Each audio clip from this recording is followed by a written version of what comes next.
Hello friends, स्वागत है एक बार फिर से आपके अपने चैनल VIIC में। और मैं अमित कुमार सोनी हार्दिक हार्दिक अभिनंदन करता हूं, स्वागत करता हूं। दोस्तों, चैनल पर नए हैं और फर्स्ट व्यूअर्स हैं तो सबसे पहले तो चैनल को सब्सक्राइब जरूर कर लें, शेयर करें वीडियो को, और पसंद आता है तो लाइक भी करें, और साथ ही साथ बेल आइकॉन पर प्रेस करना बिल्कुल ना भूलें, जिससे कि लेटेस्ट अपडेट आपको नोटिफिकेशन के माध्यम से मिलती रहे।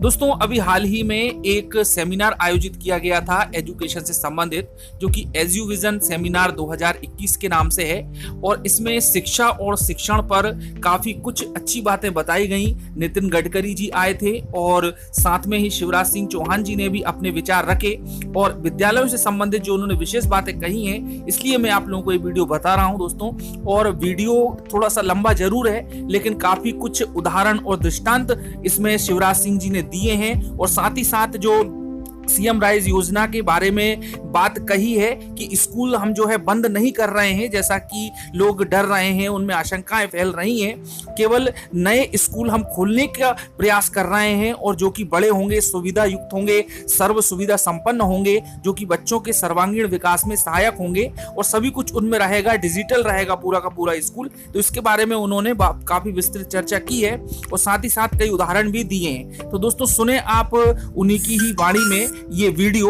और निष्कर्ष निकालें कि इनमें कितनी सच्चाई हो सकती है और कितनी जुमलेबाजी। और अगर मूल विचार भारत का देखें, ये केवल विद्वानों का विचार नहीं है। गांव में बच्चा बच्चा जिसे दोहराता है, उसको सरल शब्दों में अगर मैं कहूं तो धर्म की जय हो, अधर्म का नाश हो, प्राणियों में सद्भावना हो और विश्व का कल्याण हो। ये मूल विचार है। और इसी में से निकला सर्वे भवन्तु सुखिना, सर्वे सन्तु निरामया, सर्वे भद्राणि पश्यन्तु, मां कश्चित् दुर्भाग् भवेत्। और शायद इसलिए आज नहीं, हजारों साल पहले हमारे ऋषियों ने कहा, अयम निजम परावेत्ति गणना लघुचेतसाम, उदार चरिता नाम। एक मूल चीज, एक ही चेतना हम सब में है। जहां तक शिक्षा का सवाल है, पहला प्रश्न ये उठता है कि शिक्षा किसको? मनुष्य को शिक्षा। तो मनुष्य क्या है? अब पश्चिम के विचारकों ने तो केवल ये माना कि मनुष्य केवल शरीर है, 3.5 हाथ का हाड़ मांस का पुतला। हमारे यहां भी कहा गया शरीर माध्यम खलु धर्म साधनम, पहला सुख निरोगी काया। स्वामी विवेकानंद जी ने कहा था, शिक्षा वो जो मनुष्य को मनुष्य बना सके। सा विद्या या विमुक्त ही अगर हम पकड़ लें तो विद्या वो जो मुक्ति दिलाए, यहां भी, इस लोक में भी और परलोक में। और इस लोक में मुक्ति की बात नितिन जी बता रहे थे, जो शरीर के लिए भी जरूरी, रोटी, कपड़ा, मकान, पढ़ाई लिखाई, दवाई, रोजगार। और शिक्षा का एक उद्देश्य नितिन जी ने बिल्कुल सच बताया, सही बताया, कौशल देना। अब वो बाटनी का उदाहरण दे रहे थे। हमारे गांव में कहावत थी, कम पढ़ा हर से गया और ज्यादा पढ़ा घर से गया। हर मतलब हल। थोड़ा बहुत अगर पढ़ गया तो वो हल नहीं चला सकता खेत में, और कहीं ज्यादा पढ़ गया तो फिर बाकी किसी काम का बचता ही नहीं है। इसलिए कई बार जब शिक्षा का ये स्वरूप देखते, क्या कर रहे हो, अभी 11th में हूं, 12th में हूं, फिर क्या करोगे, BSc करूंगा, फिर क्या करोगे, MSc करूंगा, फिर क्या करोगे, लॉ करूंगा, उसके बाद क्या करोगे, पता ही नहीं है। शिक्षा का एक उद्देश्य कम से कम इतना योग्य तो बन जाए कि अपनी आजीविका का उपार्जन कर सके। और उसके विभिन्न पहलुओं के बारे में नितिन जी ने व्यापक रूप से चर्चा की है। हमारी अर्थव्यवस्था कैसी होनी चाहिए, एक वैभवशाली, गौरवशाली, संपन्न, समृद्ध और सशक्त भारत के निर्माण की बात उन्होंने कही। लेकिन केवल कौशल देने से काम नहीं चलेगा।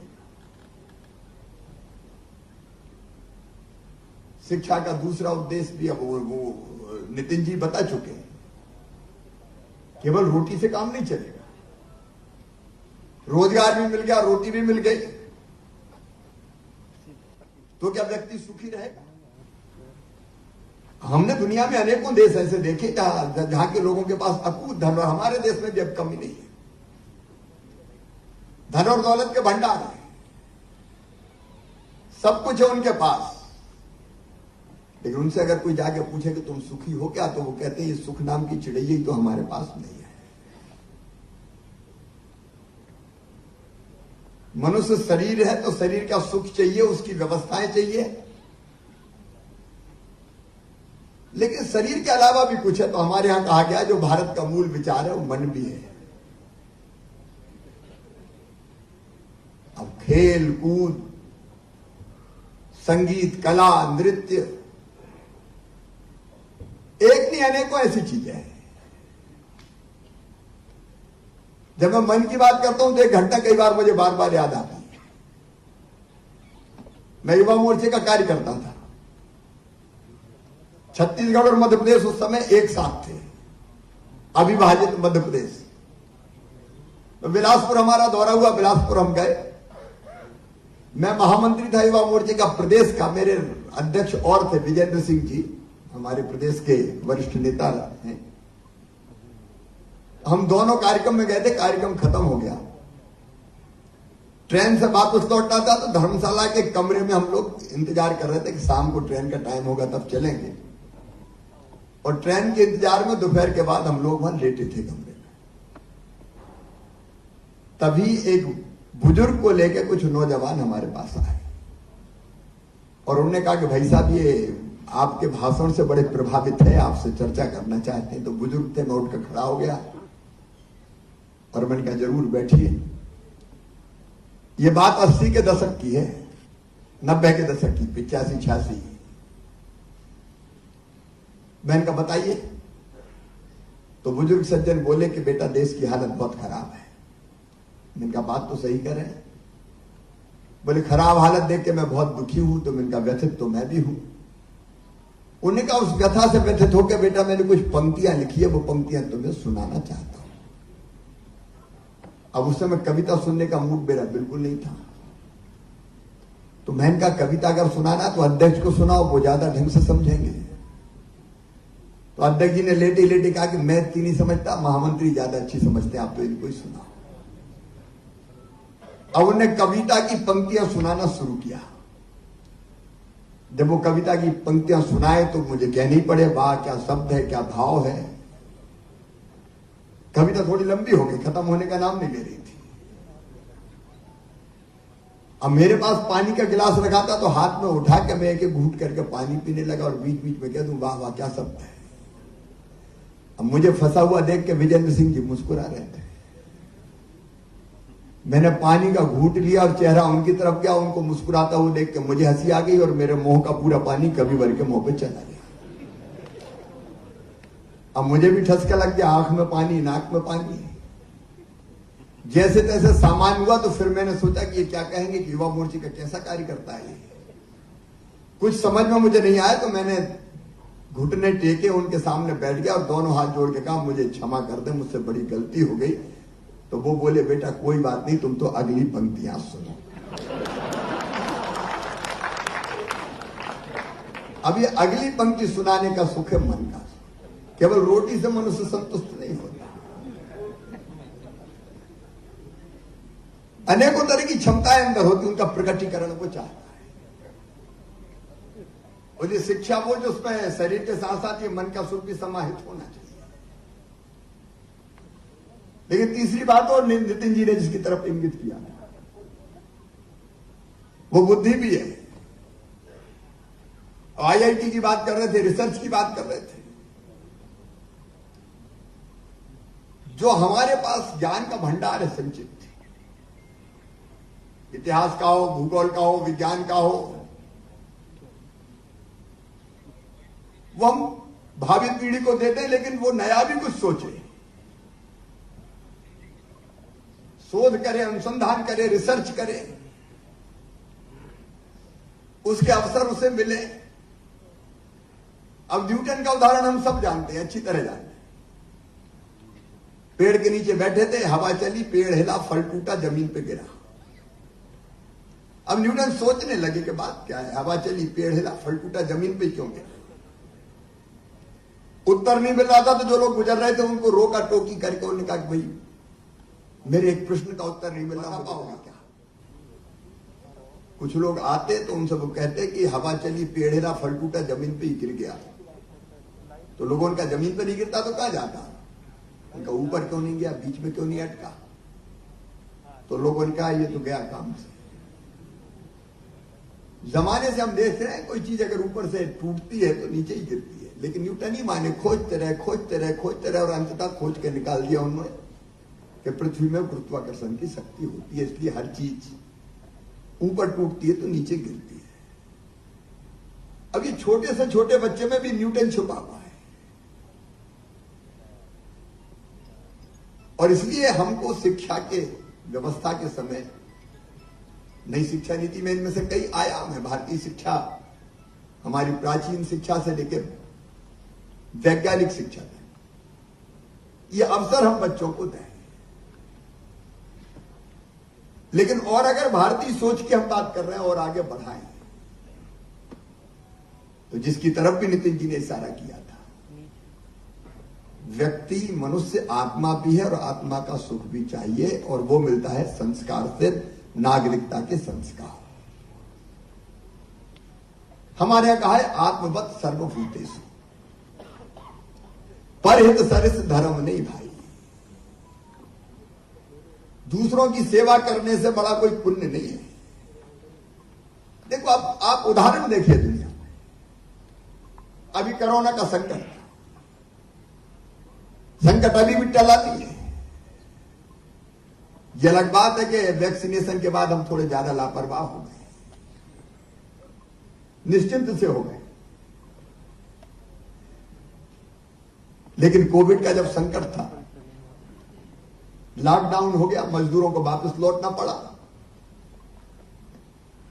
हमने उस समय देखा समाज कोविड के संकट के दौरान भी जो मजदूर पैदल सड़कों पे जा रहे थे, मध्य प्रदेश सरकार की तरफ से हमने बसें बाकी लगाई, व्यवस्था की, वो बताना मेरा उद्देश्य नहीं है, लेकिन जनता भी निकल पड़ी सड़कों में, भोजन कराओ, पानी पिलाओ, चाय पिलाओ, और जिनके पांव में जूते चप्पल नहीं थे उनको जूते चप्पल पहनाने का भी काम किया। अब इसको खुद को कुछ नहीं मिलता, बल्कि कष्ट ही होता है, सेवा करने जाना पड़ता है, लेकिन आत्म सुख कितना बड़ा मिलता है। मैं एक छोटी सी घटना आपको बताता हूं। मंगलवार को हमारी कैबिनेट की बैठक होती है, और कैबिनेट की बैठक के दिन अक्सर मैं किसी से मिलता नहीं, क्योंकि सवेरे जल्दी जाना पड़ता है। वैसे तो एक रात पहले ही एजेंडा पूरा देख लेते हैं, लेकिन सवेरे भी एक नजर मारनी पड़ती पूरी। तो उस दिन मैं अक्सर कहता हूं कि मंगलवार को सवेरे की मुलाकात टालो, बहुत जरूरी होगी तो ही मिलूंगा। लेकिन एक व्यक्ति एक मंगलवार को बहुत जिद कर रहा था, मुझे तो मिल नहीं है, मुझे तो मिल नहीं है, और वो बहुत व्यथित था। मुझे कहा नहीं, वो तो मिल नहीं चाहता, तुम क्या जल्दी से बुला लो।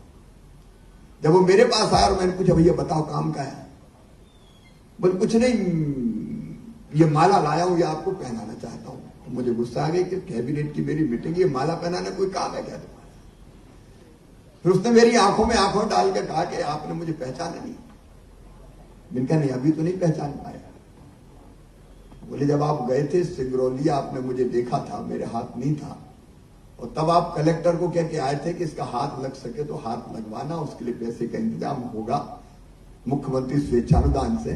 मेरा वो हाथ लग गया है और मैं अब उस हाथ से आपके गले में माला पहनाना चाहता हूं। मेरी आंखों में आंसू आ गया। तो उस समय जो आनंद मिला उसकी कल्पना नहीं कर सकते। अब इसी को तो हम आत्मा का सुख कहते हैं। तो ये, लेकिन हमारे यहां एक बार ऐसी सरकार आई, में आलोचना नहीं कर रहा कि उन्हें ये देखा कि तनख्वाह देना नहीं शिक्षकों को, तो शिक्षक काय को गुरुजी बना दो, 500 रुपया महीना तनख्वाह। गुरुजी, शिक्षाकर्मी, गांव में से लिया, किसी को गुरुजी, किसी को शिक्षाकर्मी, भविष्य का कोई ठिकाने नहीं। मैं उस समय नितिन जी सांसद था। मैं एक स्कूल में, उस समय स्कूल में मैं तब भी जाता था, बच्चों से तब से प्रेम करता हूं बचपन से ही, और सवाल भी पूछा करता था। तो मैंने इसी एक स्कूल में पूछ लिया कि बताओ गंगा जी कहां से निकली। एक बच्चे ने उत्तर दिया कि विंध्याचल में से। तो मैंने गुरुजी पढ़ा रहे, तो उनसे कहा क्या कमाल करते हो, पढ़ा क्या रहे हो बच्चों को? गंगा जी हिमालय से निकली, तुम विंध्याचल पढ़ा रहे हो? तो उत्तर उसने दिया कि 500 रुपया में तो विंध्याचल में से ही निकलेगी। 500 रुपया देते थे, 500 रुपया में पूरी शिक्षा की व्यवस्था को चौपट कर दिया। अब पटरी पर लाने की कोशिश हो रही है। अभी हमने एक कोशिश की मध्य प्रदेश में स्कूली शिक्षा में। अब बड़ी पॉपुलर डिमांड होती है, गांव गांव स्कूल खोलो, गांव गांव स्कूल खोलो। अच्छा, हमने डट के स्कूल भी खोले, high school, higher secondary school, क्योंकि 8वीं के बाद बच्चियों बेटियों को पढ़ने नहीं भेजते थे। गांव में स्कूल है तो पढ़ नहीं, तो छोड़। हमको बेटियों की शिक्षा की तरफ भी ध्यान देना था, तो हम स्कूल खोलते चले गए।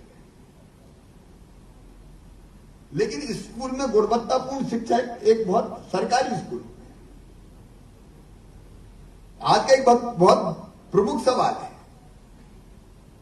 और इसलिए कई बार जिसकी हैसियत नहीं होता वो भी अपने बच्चों को सोचता कोई प्राइवेट स्कूल में कैसे पढ़ा लूं।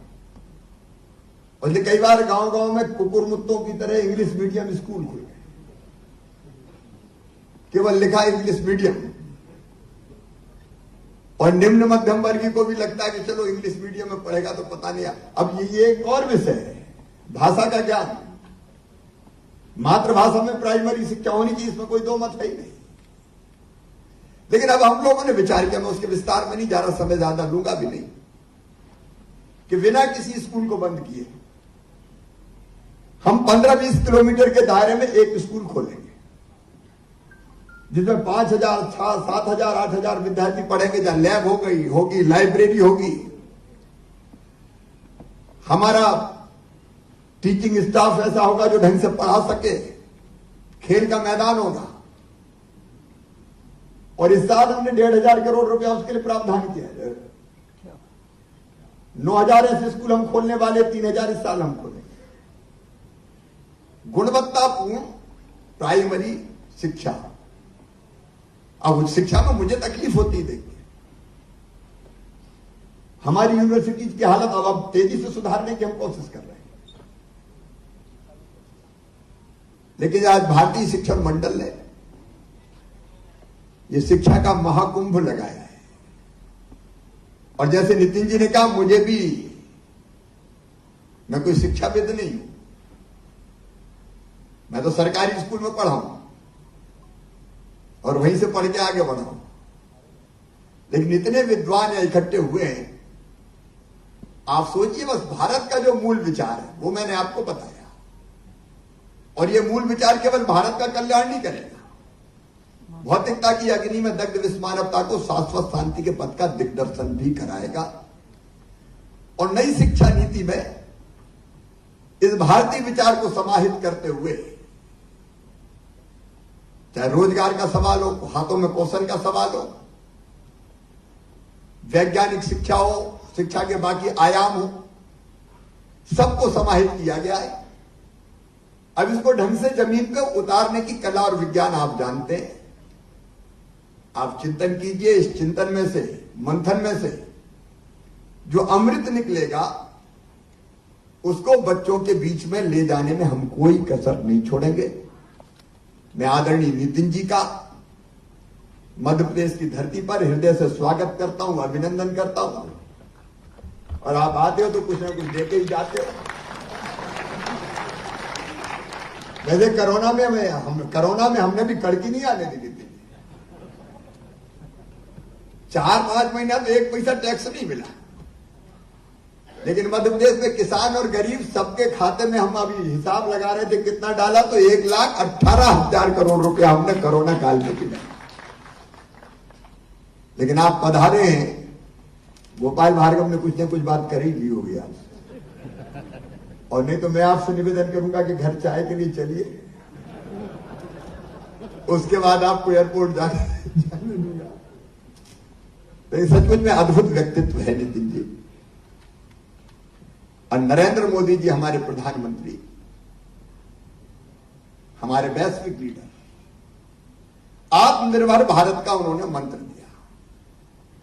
नितिन जी, उस समय मैं कोरोना में यहां अस्पताल में भर्ती था, हमने वही अस्पताल में तय कर दिया आत्मनिर्भर भारत के लिए आत्मनिर्भर मध्य प्रदेश, और रोज मैं वर्चुअली जुड़ता था लोगों से, और 3-4 दिन की हमने वर्चुअल कॉन्फ्रेंस करके आत्मनिर्भर मध्य प्रदेश का रोड मैप बना दिया, और उसके 4 आयाम, उसमें से एक अधोसंरचना, दूसरा शिक्षा और स्वास्थ्य, और मुझे कहते हो खुशी है, शिक्षा पे हम टोटल बजट का लगभग 10% इस साल खर्च करने वाले हैं।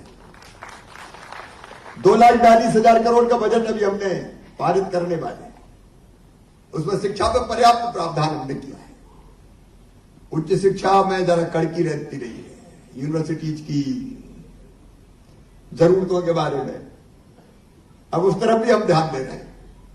तीसरा गुड गवर्नेंस, और चौथा रोजगार और अर्थव्यवस्था। ये आत्मनिर्भर मध्य प्रदेश का रोड है। तो मैं आप सबसे ये प्रार्थना करूंगा कि आत्मनिर्भर भारत के लिए आत्मनिर्भर मध्य प्रदेश, जब प्रदेश आत्मनिर्भर होंगे तब देश आत्मनिर्भर होगा। आप उसके लिए आप हमें उसके लिए सुझाइए, विशेषकर शिक्षा क्षेत्र में हम और क्या क्या करें, और शिक्षा को रोजगार से और अर्थव्यवस्था से जोड़ने की सारी कला और विज्ञान, अब सारे गणित वो बता गए कि कितने का काम कितने में कैसे होता है। तो नितिन जी का मार्गदर्शन मिलिए। मैं एक बार फिर आप सबका यहां हृदय से स्वागत करता हूं, अभिनंदन करता हूं। मध्य प्रदेश को सौभाग्य मिला है आप सबका स्वागत करने, और सचमुच में इस चिंतन में से जो निकलेगा वो आत्मनिर्भर मध्य प्रदेश और आत्मनिर्भर भारत बनाने में महत्वपूर्ण मील का पत्थर साबित होगा। आप सबको एक बार फिर आप सबका स्वागत, आप सबको बहुत बहुत धन्यवाद, प्रणाम, नमस्कार।